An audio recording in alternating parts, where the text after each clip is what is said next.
ગુડ્ડી પ્રાકૃતિક ફાર્મ સોહન બટુકભાઈ. તો આજે આપણે ઝાડનું બિયારણ આપણે જ્યારે પાકે ત્યારે આ રીતનું બિયારણ સ્પેશિયલ આપણે વીણીએ અને આનું રાડું પણ આપણે શેરડીની ગોળે ગળું થાય અને આ રીતનું બિયારણ આપણે લઈ લઈએ અને પછી આપણે અત્યારે વાવી છીએ.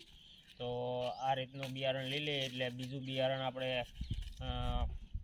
નવું બિયારણ ન થાય.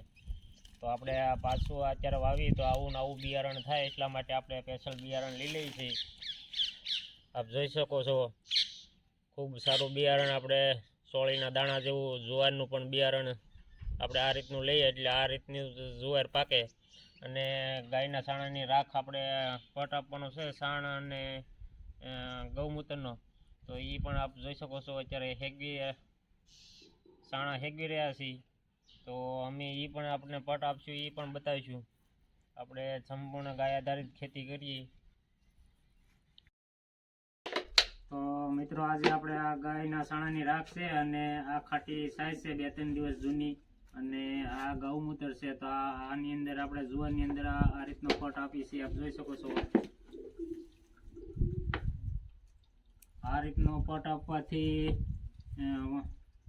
છોડનો ઉગાવો પણ આપણે બીજ સારું ઉગે અને કમળની અંદર ઈયળ પણ ન આવે અને રોગ પ્રતિકારક શક્તિ છોડની વધી રહે એટલા માટે આપણે આ પટ આપી છે. ગૌમૂત્ર છે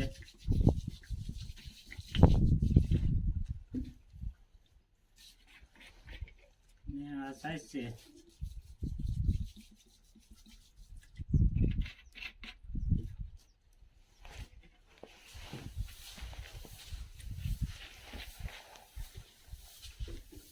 આ રીતે હલાવી અને એકદમ કલર આવું ગ્રીન કલર જેવું થઈ જશે અને 10 થી 15 મિનિટ આપણે છાયામાં સુકવવા દેવાનું અને પછી આપણે આને વાવી દેવાનું.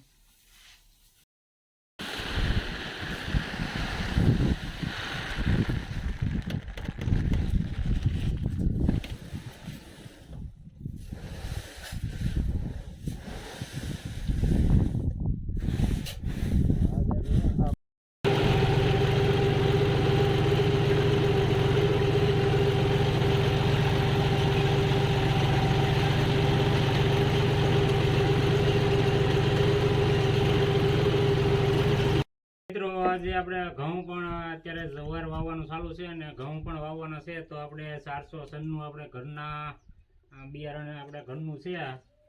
તો એની અંદર પણ આ રીતે આપણે પટ આપી રહ્યા છીએ. આપ જોઈ શકો છો. તો આ છે ગૌમૂત્ર ને આ સાઈઝ છે. તો આ રીતે આપણે મિક્સર કરી અને 10-15 મિનિટ આપણે આને સુકાવા દેવાનું છાયામાં આ રીતે. તો આ આપણે પટ અત્યારે આપી રહ્યા છીએ ને રસકો પણ આની અંદર મિશ્ર પાક તરીકે રસકો પણ વાવવાનો છે. કેમ કે રસકાનું બિયારણ આપણે ઘઉંની અંદર નાખીએ તો એને ખાતરની જરૂર ઓછી પડે એટલે નાઇટ્રોજન મળ્યા કરે રસકાને લીધેથી. તો આપણે રસકો પણ મિશ્ર પાક તરીકે ઘઉંમાં નાખી છીએ. તો આ રીતે આપણે ઘઉંને પણ આપી છે. જાય છે તો એને ખાતરની જરૂર ઓછી પડે એટલે નાઇટ્રોજન મળ્યા કરે રસકાને લીધેથી. તો આપણે રસકો પણ મિશ્ર પાક તરીકે ઘઉંમાં નાખી છીએ.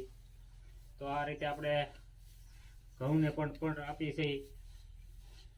જય જવાન, જય કિસાન, જય ગૌ માતા.